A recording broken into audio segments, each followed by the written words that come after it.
Hindi naman kasi talaga basta-basta makamove on. Kaya sana sa mga viewers at mga fans, o talaga hindi yan makontrol pag ang emotion talaga.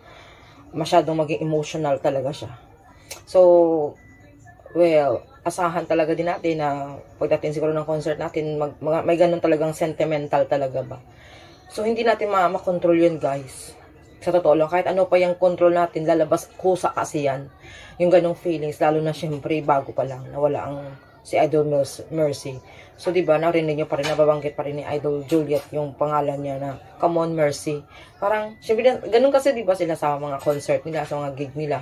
Ganun talaga, kasi sila ni Mercy laging, ang nagkakulitan talaga lagi dyan sa stage.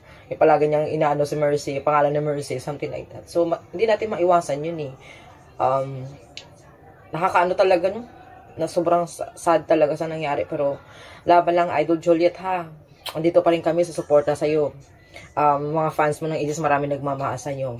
Sana lalo ka pang magpakatatag. Alam ko hindi yung madali. Basta, I know one day, malalagpasan mo rin yan. Ang ganong feelings. Kaya, we love you, Idol Mercy. Maraming nag-aabang sa'yo. Maraming, kita mo, Mercy din sinabi ko. We love you, Idol Juliet. And also Ken.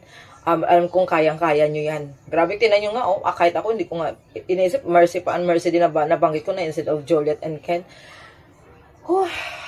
Ay, nakakalungkot talaga, guys, ba? Iba talaga kasi parang nawalan sila na isang paa. Hindi kasi ganun gadali, eh. No? Ay, sino ba naman? Tayo nga mga fans, hindi makamove on, sila pa kaya, di ba? So, yun lang yun ang feelings, kaya sana unawain at intindihin at suportaran pa rin natin talaga yung Aegis. Maraming salamat. Bye-bye.